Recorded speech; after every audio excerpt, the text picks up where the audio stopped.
ತುಂಗಳ ಶಾಲೆಯ 9ನೇ ವಿದ್ಯಾರ್ಥಿಗಳು ಅವರನ್ನು ಈ ಒಂದು ಆನ್ಲೈನ್ ಕ್ಲಾಸಿಗೆ ಅವರನ್ನು ತುಂಬ ಸ್ವಾಗತಿಸುತ್ತೇನೆ. I heartily welcome the 9 students who have opted second language English. So today let us read the lesson or the extract from Mahabharata, the enchanted food. So here are some words which you should understand them.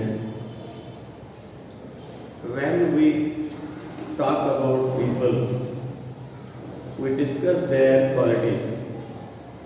ಯಾವಾಗ ನಾವು ಜನರ ಬಗ್ಗೆ ಮಾತಾಡ್ತೀವಿ, ಮಾತಾಡುವಾಗ ಅವರ ಗುಣಗಳ ಬಗ್ಗೆನೂ ನಾವು ಚರ್ಚೆ ಮಾಡ್ತಿರ್ತೀವಿ. ಒಳ್ಳೆಯವರು ಕೆಟ್ಟವರು ಅನ್ನೋದು. The box given below has some words. ಈ ಕೆಳಗಡೆ ಬಾಕ್ಸ್ನಲ್ಲೇ ಕೆಲವು ಶಬ್ದಗಳನ್ನು ಕೊಟ್ಟಿದ್ದಾಗಿದೆ. which describe people. ಈ ಶಬ್ದಗಳು ಜನರನ್ನು ವರ್ಣಿಸ್ತವೆ. They tell about the qualities of the people whom we talk about. Sit in a small groups and classify them under desirable, not so desirable. ಯಾವ ಶಬ್ದಗಳು ಇಲ್ಲಿ ಕೆಳಗಡೆ ಡಿಸೈರಬಲ್ ಅದಾವ, ಅಪೇಕ್ಷೆ ಮಾಡುವಂಥವು ಅದಾವ, ಕೆಲವು ಅಪೇಕ್ಷೆ ಮಾಡಲಾರದಂಥ ಶಬ್ದಗಳದಾವ. ಇದರ ಅರ್ಥ ಏನು ಅಂದರೆ ಯಾವ ಒಳ್ಳೆಯ ಗುಣಗಳದಾವ, ಯಾವ ಕೆಟ್ಟ ಗುಣಗಳದಾವ. ಈ ಕೆಲವು ಶಬ್ದಗಳನ್ನು ಇವರು ಕೊಟ್ಟಿದ್ದಾರೆ, ನೋಡೋಣ. ಕ್ಯಾಟಗರಿ ಇವನ್ನೇ ನಾನು ಅವುಗಳ ಅರ್ಥನೂ ಹೇಳ್ತೀನಿ. ಕರೇಜ್, ಧೈರ್ಯ. ಎಮಿಕ್ಯಾಬಿಲಿಟಿ, ಸೌಹಾರ್ದತೆ. ಜೆಂಟಲ್ನೆಸ್, ಸಭ್ಯತೆ. ಸಿಂಪತಿ, ಕರುಣೆ. ಕೈಂಡ್ನೆಸ್, ಕರುಣೆ. ಹೆಲ್ಪ್ಫುಲ್ನೆಸ್, ಬೇರೆಯವರಿಗೆ ಸಹಾಯ ಮಾಡುವ ಗುಣ. ಎಂಥೂಸಿಯಾಸಮ್, ಹುರುಪು, ಹುಮ್ಮಸ್ಸು. ವಿಜಡಮ್, ಜ್ಞಾನ. ಅಫೆಕ್ಷನ್, ಪ್ರೀತಿ. ಆನೆಸ್ಟಿ, ಪ್ರಾಮಾಣಿಕತೆ. ಸೆಲ್ಫಿಶ್ನೆಸ್, ಸ್ವಾರ್ಥ. ಕ್ರೂಯಲ್ಟಿ, ಕ್ರೌರ್ಯ. ಹ್ಯುಮಿಲಿಟಿ, ನಮ್ರತೆ. ಫೇತ್ಫುಲ್ನೆಸ್, ವಿಧೇಯಕನಾಗಿರೋದು. ಎಂಡ್ಯೂರೆನ್ಸ್, ಸಹನಶೀಲತೆ. ಪರ್ಸಿವರೆನ್ಸ್, ಒಂಥರ ಪರಿಶ್ರಮ.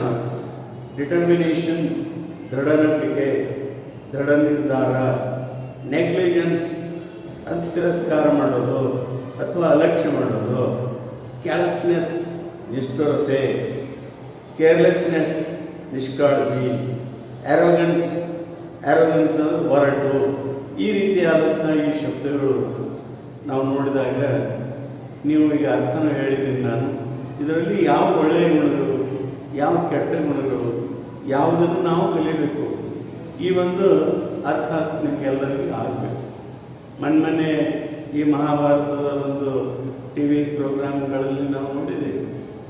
ಮಹಾಭಾರತ ಮತ್ತು ರಾಮಾಯಣ ನಮ್ಮ ದೇಶದ they are great epics of our country. ನಮ್ಮ ದೇಶದ ಮಹಾಗ್ರಂಥಗಳು, ಧಾರ್ಮಿಕ ಗ್ರಂಥಗಳು, ರಿಲಿಜಿಯಸ್ ಬುಕ್ಸ್ನೂ ಅನ್ಬೋದು ನಾವು ಅವುಗಳಲ್ಲಿ ಬರುವಂಥ ಅನೇಕ ವಿಷಯಗಳು, ಅನೇಕ ಕಥೆಗಳು, ಉಪಕಥೆಗಳು, ಅವೆಲ್ಲ ನೈತಿಕತೆಯನ್ನು ತುಂಬಿದಂಥ ಕಥೆಗಳನ್ನೇ ನಮಗೆ ನೋಡೋಕ್ಕೆ ಸಿಗ್ತಾವೆ. ಯಾವುದೇ ಕಥೆಗಳನ್ನು ತೋರಿ ಮಹಾಭಾರತದಲ್ಲಿ ಆ ಎಲ್ಲ ಕಥೆಗಳಲ್ಲಿ ಒಂದು ನೈತಿಕತೆ ಇದ್ದೇ ಇರುತ್ತೆ.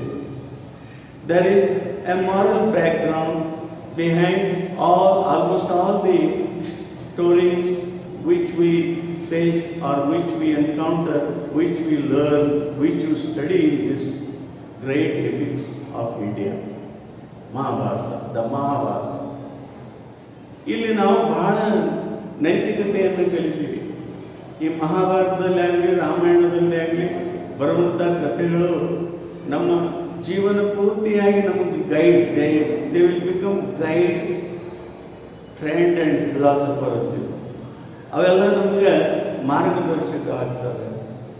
ಅಲ್ಲಿ ಬರುವಂಥ ನೀತಿ ಕಥೆಗಳೆಲ್ಲ ನಮ್ಮ ಗೆಳೆಯರಾಗ್ತಾರೆ, ಅಥವಾ ನಮ್ಮ ಫ್ರೆಂಡ್ಸ್ ಆಗ್ತಾರೆ, ನಮ್ಮ ಶಿಕ್ಷಕರಾಗ್ತಾರೆ.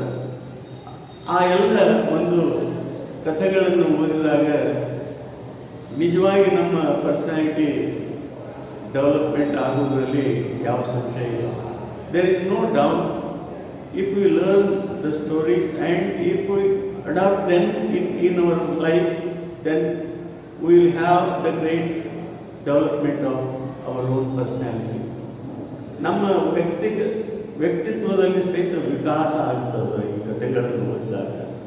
The influence on the life of the people, ಜನರ ಜೀವನದ ಮೇಲೆ ಇವುಗಳ ಪರಿಣಾಮ ಬಹಳ ದೊಡ್ಡ ಉತ್ತಮವಾದಂಥ ಪರಿಣಾಮ ಇವ್ರ ಮೇಲೆ ಆಗ್ತದೆ. ಅಂಥ ಒಂದು ಸುಂದರವಾದ ಕಥೆಗಳು ನಮ್ಮ ಈ ಒಂದು ಮಹಾಭಾರತದಲ್ಲಿ ಸಿಗ್ತವೆ. ಅವುಗಳಲ್ಲಿ ಒಂದು ಕಥೆ ಇಲ್ಲಿ ಬರ್ತಾ ಇದೆ, ದ ಎನ್ಚಾಂಟೆಡ್ ಪೂಲ್ ಅಂತ ಹೇಳಿ. ಮೋಡಿ ಮಾಡುವ ಒಂದು ಸರೋವರ, ನೀರಿನ ಸರೋವರ. Perhaps you have some idea about what the good and bad qualities are. ನಿಮಗೂ ಗೊತ್ತಿದೆ ಯಾವುದು ಒಳ್ಳೆಯದು ಯಾವುದು ಕೆಟ್ಟದ್ದು. Read the following story to know more about them from Yudhishthira, the eldest of the Pandavas. ನಿಮಗೆ ಗೊತ್ತಿದೆ, ಪಾಂಡವರು ಮತ್ತು ಕೌರವರು ಸಹೋದರರಾಗಿದ್ದರೂ ಸಹಿತ ಅವರೆಲ್ಲರೂ ಅವರೊಬ್ಬರಿಗೊಬ್ಬರು ಸೇರ್ತಾ ಇರಲಿಲ್ಲ. ಒಬ್ಬರೊಬ್ಬರನ್ನು ಕೀಳು ಮಟ್ಟದಿಂದ ನೋಡ್ತಾ ಇದ್ರು. ಸಾಮಾನ್ಯವಾಗಿ ಪಾಂಡವರಿಗೆ ಇಲ್ಲಿ ಬರ್ತದ ಕತೆ, ಪಾಂಡವರನ್ನು ಮೋಸದಿಂದ ಪಗಡೆ ಆಟದಲ್ಲಿ, ಚದುರಂಗದ ಆಟದಲ್ಲಿ ಸೋಲಿಸ್ತಾರೆ. ಸೋಲಿಸಿ ಅವರನ್ನು 12 ವರ್ಷ ವನವಾಸಕ್ಕೆ ಹೋಗಬೇಕು, 1 ವರ್ಷ ಅಜ್ಞಾತವಾಸದಲ್ಲಿ ಹೋಗಬೇಕು. ಅಜ್ಞಾತವಾಸದಲ್ಲಿ ಕಂಡು ಬಂದರೆ ಮತ್ತೆ 12 ವರ್ಷ ಹೋಗಬೇಕು. ಇಂಥವೆಲ್ಲ ಕಂಡೀಷನ್ಗಳನ್ನು ಹಾಕಿ ಆ ಆಟದಲ್ಲಿ ಮೋಸ ಮಾಡಿ ಸೋಲಿಸ್ತಾರೆ. ಪಾಂಡವರು ಅಡವಿ ಸೇರಬೇಕಾಯಿತು. ಆ ಭಾಗವನ್ನು ಇಲ್ಲಿ ಕೊಡ್ತಾರೆ ನೋಡ್ರಿ. In the Mahabharata, the Pandava lost everything in the game of dice to the Kauravas and had to live in the forest for 12 years. ನೋಡ್ರಿ, ಇಲ್ಲೇನಿದೆ, Kaurava defeated Pandavas. The condition was when the party is defeated, they have to go to the forest for 12 years and a year in exile. ಅಜ್ಞಾತವಾಸದಲ್ಲಿ ಉಳಿಬೇಕು ಅನ್ನೋದು, this was the condition. So Pandavas lost everything. They had to live in forest for 12 years.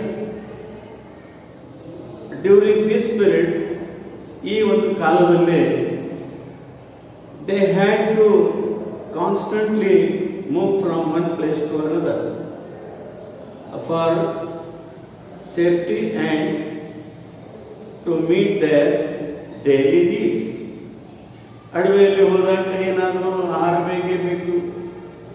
In order to fill their bellies, they have to find out something to eat. So ಏನಾಯ್ತು ಇಲ್ಲಿ ಅಂದರೆ, ಅವರು ಸೇಫ್ಟಿಯಾಗಿಯೂ ಇರಬೇಕು. ಅಡವಿಗಳಲ್ಲಿ ಇರೋದ್ರಿಂದ ಹಿಂಸ ಪ್ರಾಣಿಗಳು, the wild animals, they should be safety against the wild animals, and also they have to find out the food for their needs. ಅವರ ಅವಶ್ಯಕತೆಗಳಿಗಾಗಿ ಹುಡುಕಾಡಬೇಕಾಗ್ತಿತ್ತು. ಅದಕ್ಕೆ ಏನಾಯಿತು, one day in the 12th year, ಒಂದು ದಿನ 12ನೇ ವರ್ಷ, ಇಷ್ಟು ವರ್ಷಗಳವರೆಗೆ ಎಲ್ಲರೂ ಕಳೆದಿದ್ದಾರೆ. ಅವರು ಇಲ್ಲಿ ತನಕ ಸುರಕ್ಷಿತವಾಗಿ ಉಳಿದಿದ್ದಾರೆ. ದೇ ಆರ್ ಸೇಫ್ ನಾವ್. ಆದರೆ ಇಲ್ಲಿ ಏನಾಗ್ತದೆ ನೋಡ್ರಿ, Pandava brothers wandered deep into the forest in a pursuit of a deer. ಪಾಂಡವರು ಒಂದು ದಿನ ಆಹಾರಕ್ಕಾಗಿ ಬೇಟೆಯಾಡಲು ಒಂದು ಚಿಗರೆಯನ್ನು ಬೆನ್ನು ಹತ್ತಿ ಬಹಳ ದೂರದವರೆಗೆ ಅಡವಿಯಲ್ಲಿ ಹೋಗ್ತಾರೆ. ಬಹಳ ದೂರದವರೆಗೆ ಹೋಗ್ತಾರೆ. ನೈಸರ್ಗಿಕವಾಗಿ ಸ್ವಾಭಾವಿಕವಾಗಿ ಅವರಿಗೆ ಹಸಿವು, ನೀರಡಿಕೆ, ದಣಿವು ಇವೆಲ್ಲ ಆಗ್ತವ. ಸೂರ್ಯನ ಬಿಸಿಲಿನಲ್ಲಿ ಮೇಲ್ಗಡೆ ಬಿಸಿಲಿದ್ದಾಗ ನೀರಡಿಕೆ ಆಗುವುದು ಸಹಜ. Because they went very deep into the forest. There was hot sun over their head. At the 12th year, they went very deep into the forest in the pursuit of a deer. ಆ ಒಂದು ಚಿಗುರೆಯನ್ನು ಬೆನ್ನು ಹತ್ತಿ ಬಹಳ ದೂರದವರೆಗೆ ಅಡವಿ ಒಳಗೆ ಹೋಗ್ತಾರೆ. ಇಲ್ಲಿ ಹೋದಾಗ ಸಹಜವಾಗಿ ಆ ಬಹಳ ಬಿಸಿಲಿರ್ತದೆ.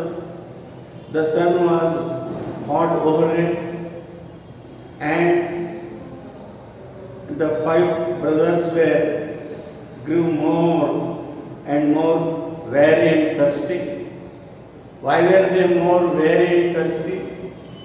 They were more weary and thirsty because there was a hot sun over their head, and they followed a deer very deep into the forest.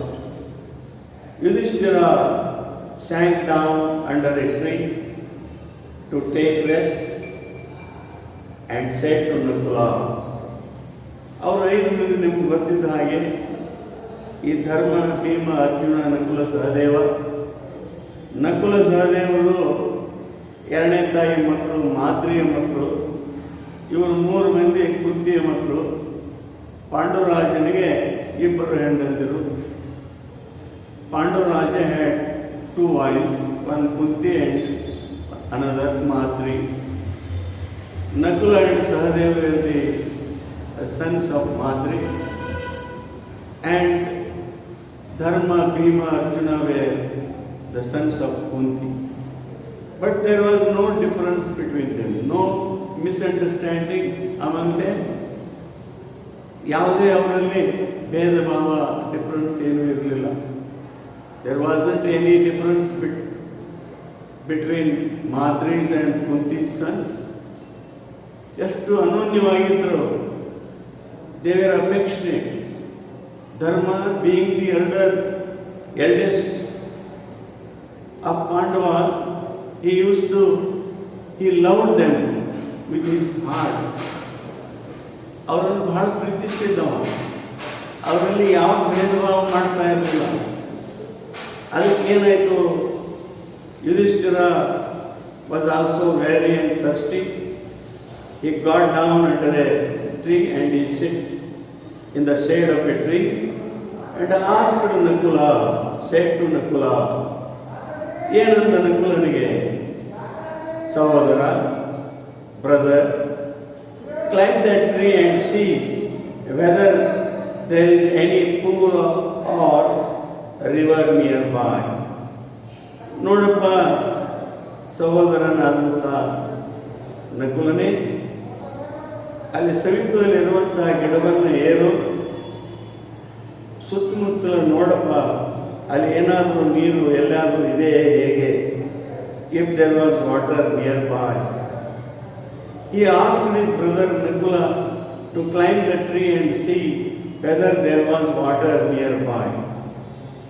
Nakula immediately obeyed the orders of his brother and climbed the tree, looked around and said, ಆ ಗಿಡವನ್ನು ಏರಿದ, ಗಿಡದ ಮೇಲೆ ಏರಿ ಸುತ್ತಲೂ ನೋಡಿದ,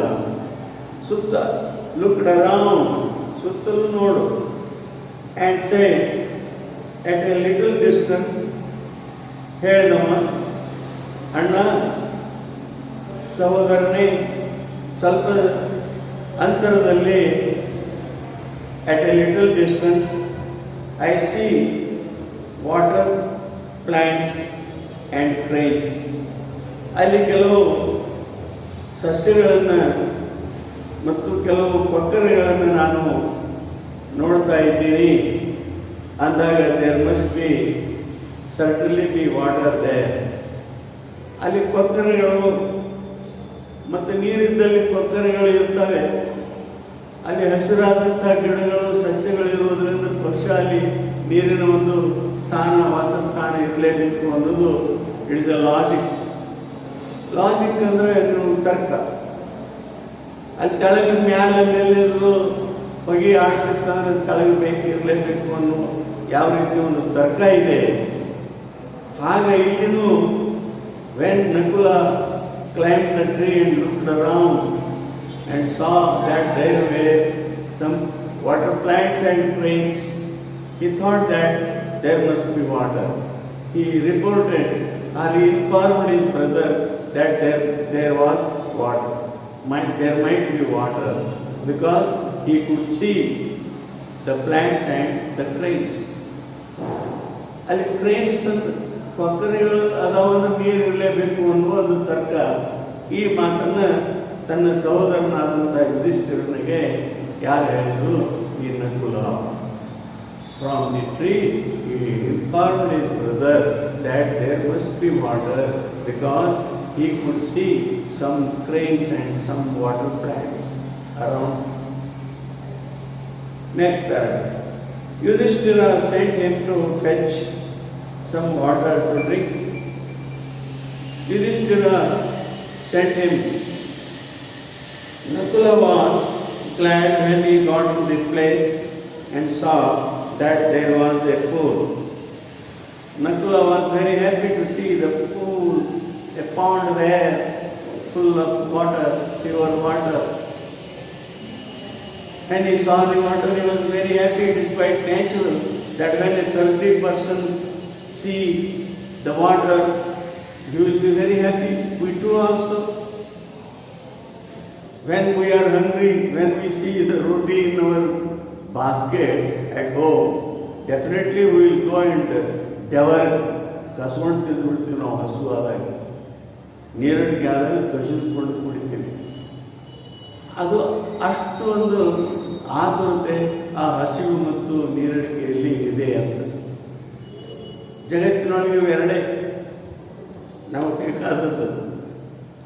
He was very thirsty himself and so thought of quenching his thirst. ಅವನು ಸ್ವತಃನೇ ಬಹಳ ನೀರಡಿಸಿದ್ದ. He was thirsty.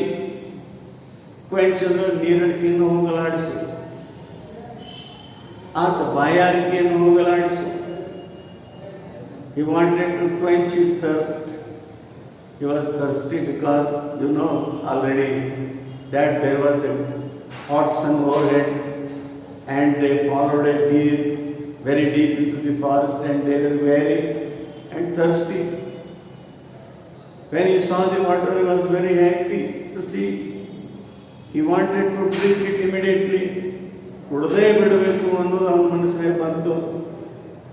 First, before taking water in the quiver for his brothers. ಸಹೋದರನಿಗೆ ಆ ಬಾಣ ಇಡುವ ಬತ್ತಳಿಕೆ, ಅದರಲ್ಲಿ ನೀರು ತುಂಬಿಕೊಂಡು ಹೋಗಬೇಕು.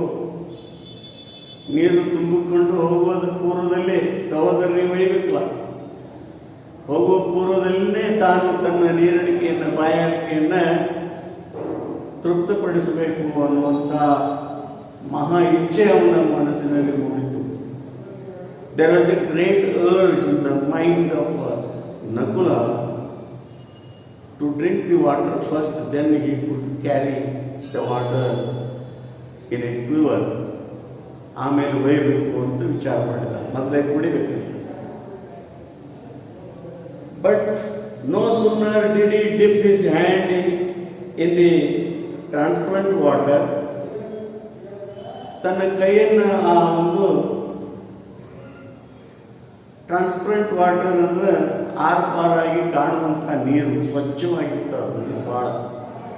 ಅದರಲ್ಲಿ ಕೈ ಮುಳುಗಿಸುವುದಕ್ಕೆ ಪೂರ್ವದಲ್ಲಿನೇ he heard a voice which said, ಅವನೊಂದು ಆಕಾಶವಾಣಿಯನ್ನು ಕೇಳಿದ. ಒಂದು ಧ್ವನಿಯನ್ನು ಕೇಳಿದ. ಹಿಂಗೆ ನೀರು ಕೈ ಹಾಕಿ ಕುಡಿಬೇಕನ್ನೋದ್ರೊಳಗಡೆ no sooner did he dip his hands, his palms into the water, he heard a voice. ಅಲ್ಲೊಂದು ಧ್ವನಿ ಬಂತು. ಆ ಧ್ವನಿ ಏನಿತ್ತಪ್ಪ? Stop Nakula, do not drink. ನಿಲ್ಲೋ ನಕುಲನೇ, ಆ ನೀರನ್ನು ನೀನು ಕುಡಿಯಬೇಡ, ಆಜ್ಞೆ ಮಾಡಿ. This pool belongs to me, ಈ ಸರೋವರ ನನ್ನದು.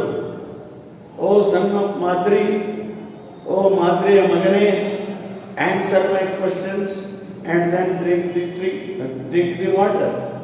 ನೋಡ್ರಿ, ನನ್ನ ಪ್ರಶ್ನೆಗಳಿಗೆ ಉತ್ತರಿಸು, ಆಮೇಲೆ ಈ ನೀರನ್ನು ಕುಡಿ ಅಂತ ಆ ಆಕಾಶವಾಣಿ ಹೇಳಿತು.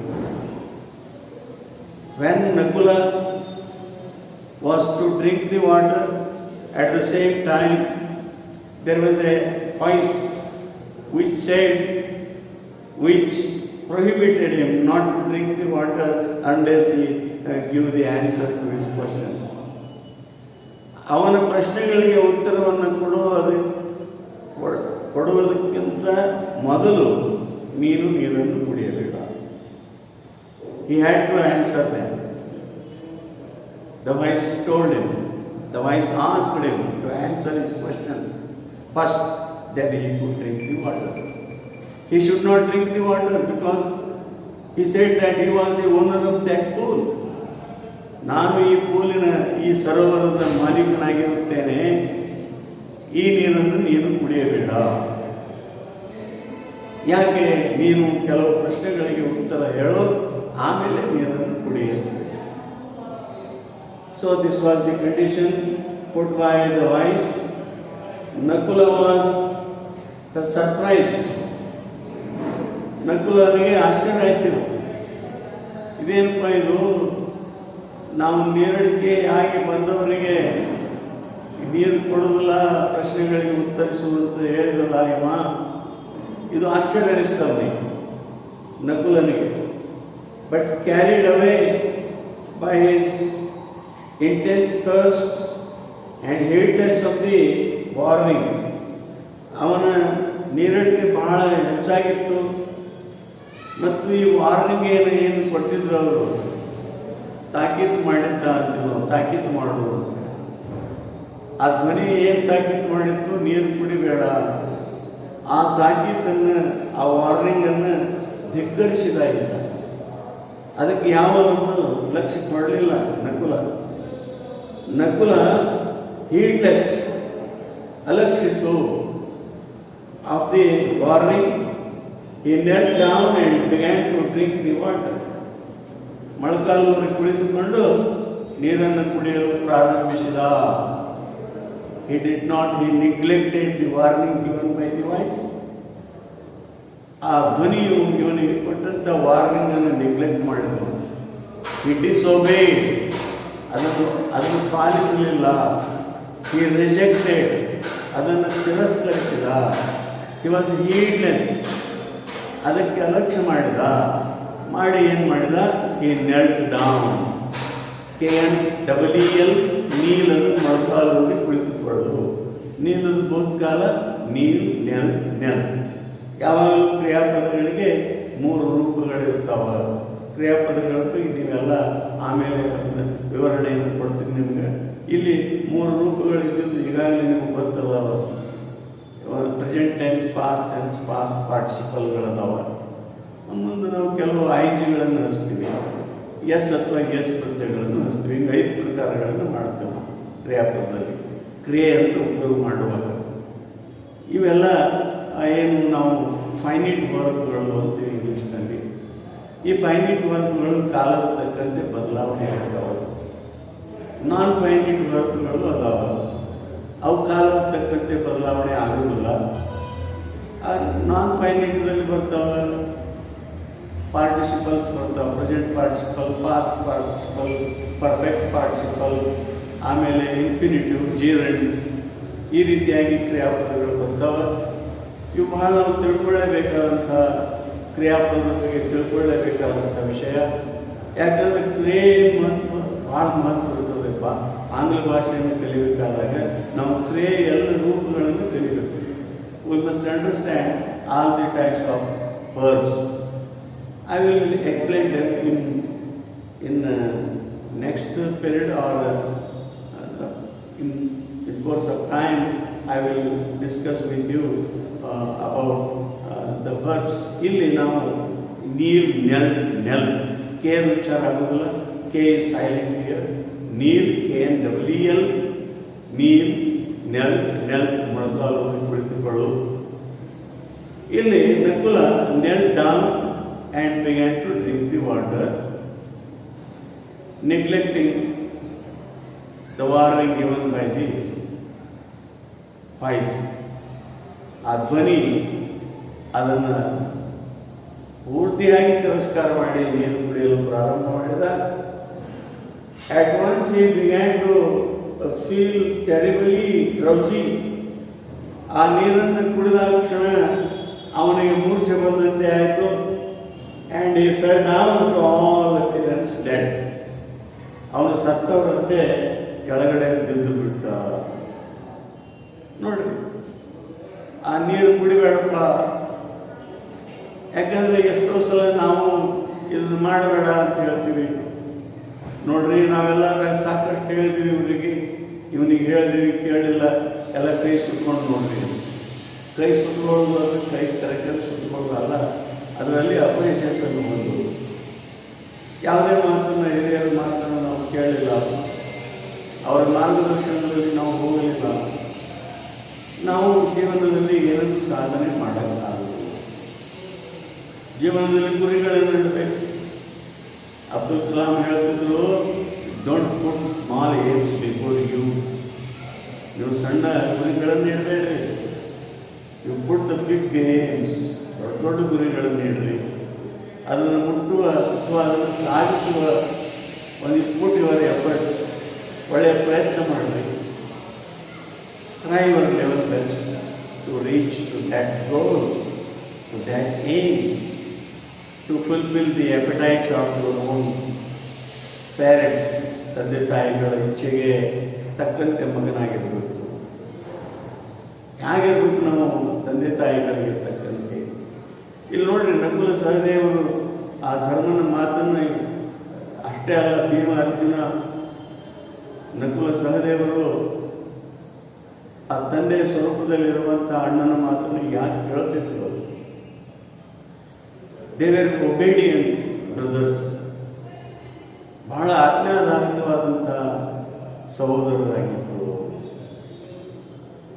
ಹಾಗೆಯೇ ನಾವು ಇರಬೇಕು. ಸಹೋದರ ಸಹೋದರಿಯರಲ್ಲಿ ಒಂದು ಅನುಭವ, ಒಂದು ಸ್ವಚ್ಛಂದವಾದಂಥ ವಾತಾವರಣ ಮನೆಯೊಳಗಿರುತ್ತದೆ. ನಾವು ಸಹೋದರರ ಜೊತೆಯಲ್ಲಿ ಒಳ್ಳೆಯವರಾಗಿದ್ದರೆ ತಂದೆ ತಾಯಿಗಳಿಗೂ ಆನಂದ ಅನಿಸ್ತದೆ, ಅವರಿಗೂ ಒಂದು ಹೀಗಾಗ್ತದೆ.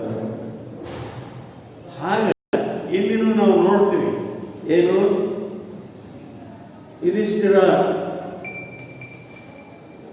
ಆ ನೀರಿಗೆ ಕಳಿಸಿದಾಗ ಆ ನಕುಲ ಯಾವುದೇ ಮಾತನ್ನು,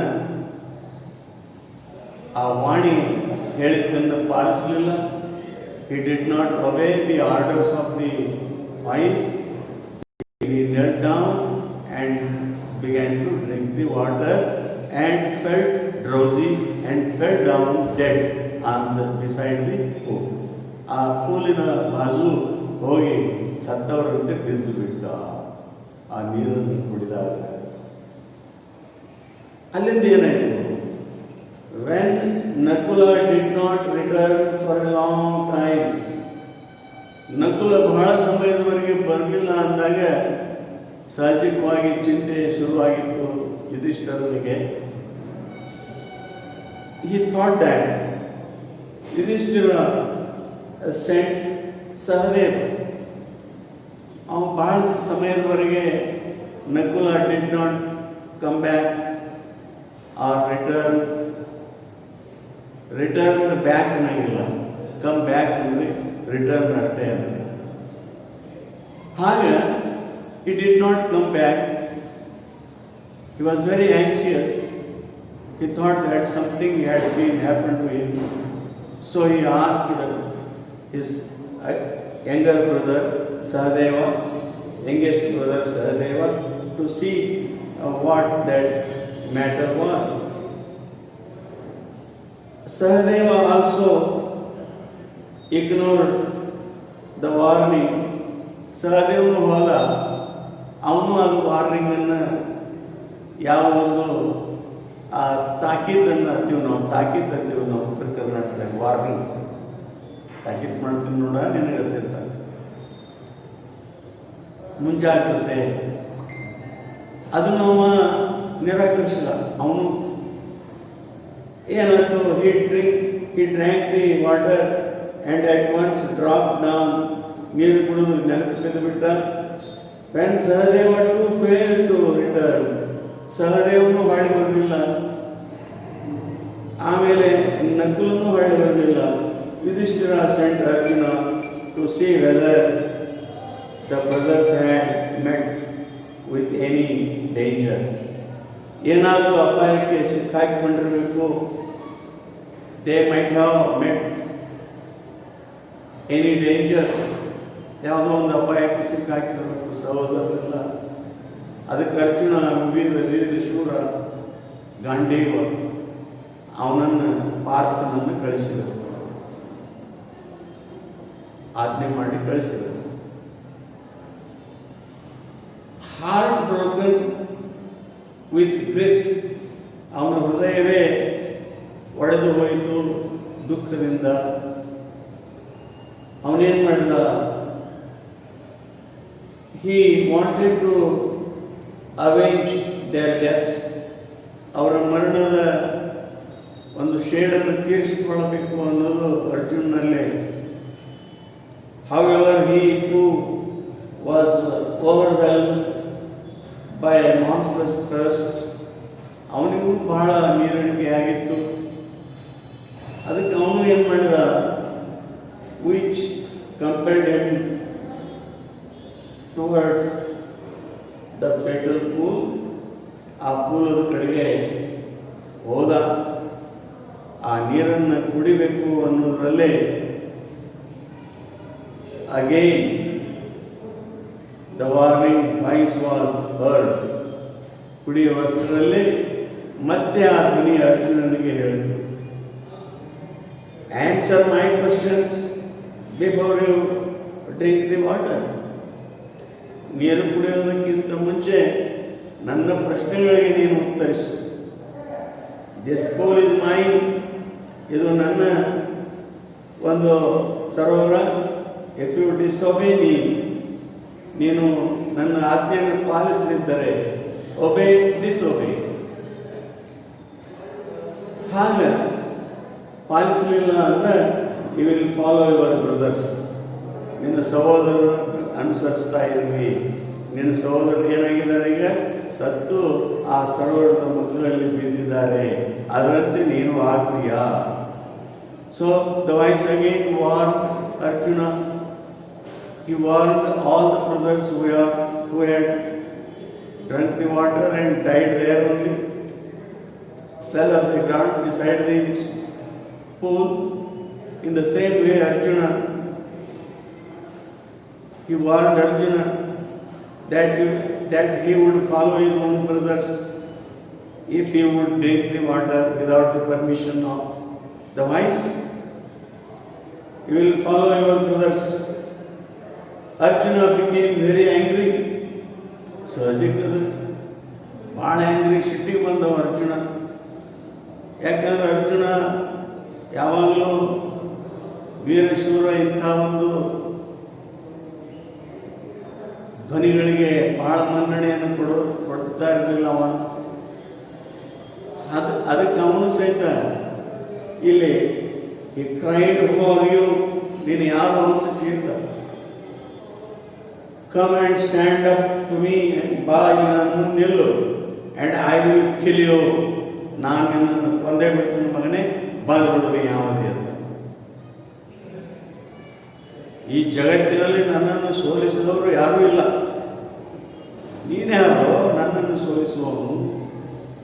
ಬಂದರೆ ಬಾನಿ ಎಲ್ಲಿ ಕಾಣಲಾರ್ದೆ ಕೂತಿ, you come before me, you stand up to me, and I will kill you immediately without taking any time.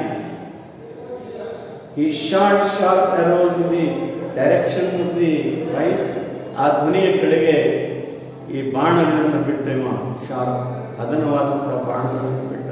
ಈ ಶಾರ್ಪ್ arrows ಆ ಧ್ವನಿ ಆ ಕಡೆ ಬರ್ತಿತ್ತು. ಆ ಕಡೆದು ಧ್ವನಿಯನ್ನು ಬಂದ್ ಮಾಡುವಂಥ ಆ ಶಕ್ತಿ ಆ ಬಾಣಗಳಲ್ಲಿ ಇತ್ತು. ಅದಕ್ಕಿಂತ ಪೂರ್ವದಲ್ಲಿ ಒಂದು ಈ ಏಕಲವ್ಯನ ಕಥೆಯಲ್ಲಿ ಬರುತ್ತದೆ. ಏಕಲವ್ಯ ಗುರುವಿನ ಒಂದು ಮೂರ್ತಿಯನ್ನು ಮಾಡಿಕೊಂಡು ಕಲಿತಾ ಇದ್ದ. ಅವನ ಧನುರ್ವಿದ್ಯೆಯಲ್ಲಿ ಪಾರಂಗತನಾಗಿದ್ದ. ಒಮ್ಮೆ ಪಾಂಡವರು ಕೌರವರು ಬೇಟೆಯಾಡಕ್ಕೆ ನಾಯಿಗಳನ್ನು ತಗೊಂಡು ಬಂದರು. ಆ ನಾಯಿಗಳು ಬರುವಾಗ ಆ ನಾಯಿಗಳು ಧ್ವನಿಯನ್ನು ಮಾಡ್ಕೊತ ಅವು ಬೌಳ್ಕೊತ ಬರ್ತಾ ಇದ್ದು. ಆ ದಿಕ್ಕಿಗೆ ಬಾಣವನ್ನು ಬಿಟ್ಟ ಯಾರು ಏಕಲವ್ಯ, ಅವುಗಳ ಧ್ವನಿನೇ ಬಂದಾಗಿಬಿಡ್ತು. ಆವಾಗ ಅವರು ದ್ರೋಣರಿಗೆ ಗೊತ್ತಾಯ್ತು, ಇವು ಯಾರೋ ನಮ್ಮ ಶಿಷ್ಯರಿಗಿಂತ ಶ್ರೇಷ್ಠನಾದಂಥವನದಾನ ಧನುರ್ವಿದ್ಯೆಯಲ್ಲಿ. ಅದಕ್ಕೆ ಅವನ ಹೆಬ್ಬಟ್ಟನ್ನು ಅವರು ದಾನ ರೂಪದಲ್ಲಿ ಬೇಡಿದ್ದು.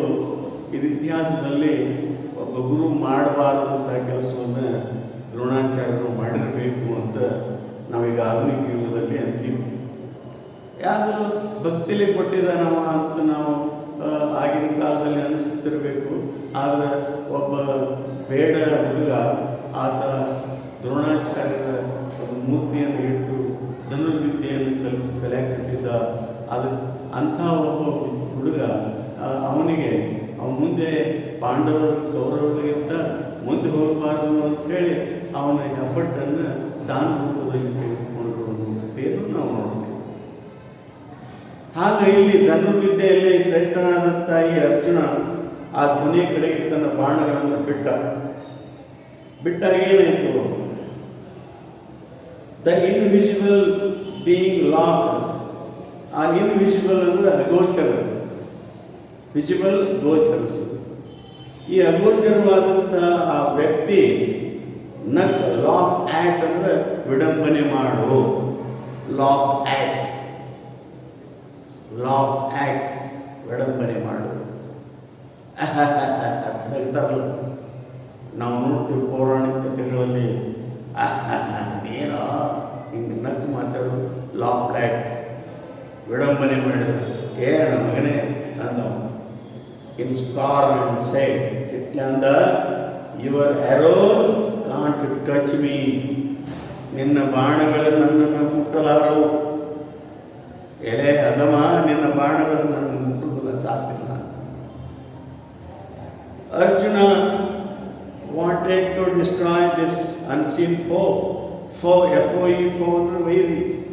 ಅನ್ಸೀನ್ ಅಂದರೆ ಕಾಣಲಾರದಂಥ ಈ ವೈರಿಯನ್ನು ಏನು ಮಾಡಬೇಕು? ಡಿಸ್ಟ್ರಾಯ್, ನಾಶ ಮಾಡಬೇಕು ಅಂತ ಇಚ್ಛೆ ಮಾಡಿದ Arjuna wanted to destroy the unseen foe. ಆ ಕಣ್ಣಿಗೆ ಕಾಣಲಾರದಂಥ ಆ ಏನು ವೈರಿ ಅದನ್ನು ಅವನು ಕೊಲ್ಲಬೇಕಂತ ಮಾಡಿದ. But first he had to quench his terrible thirst. ಇವನಿಗೆ ಭಾಳ ನೀರಡಿಕೆ ಆಗಿತ್ತು. ಅದಕ್ಕಿಂತ ಪೂರ್ವದಲ್ಲಿ ತನ್ನ ನೀರಡಿಕೆಯನ್ನು ಹೋಗಲಾಡಿಸಿಕೊಂಡು ಯುದ್ಧಕ್ಕೆ ಸನ್ನದ್ಧನಾಗಬೇಕು ಅಂತ ವಿಚಾರ ಮಾಡಿದ. So he drank the water and also fell down dead. ನೀರು ಕುಡಿದ, ಅಲ್ಲೇ ಅವನು ಆ ಸಹೋದರರಂತೆ ನೆಲಕ್ಕೆ ಬಿದ್ದ ಅನ್ನುವಂಥ ಈ ಕಥೆಯನ್ನು ಇಲ್ಲಿವರೆಗೆ ನೋಡಿದರೆ, ಇನ್ನು ಮುಂದಿನ ಕಥೆಯನ್ನು ಮತ್ತು ಪ್ರಶ್ನೋತ್ತರಗಳನ್ನು ಮುಂದಿನ ಪೀಳಿಗೆಯಲ್ಲಿ ಮಾಡೋಣ. ಶುಭವಾಗಲಿ ನಿಮಗೆಲ್ಲರಿಗೂ. Thank you very much.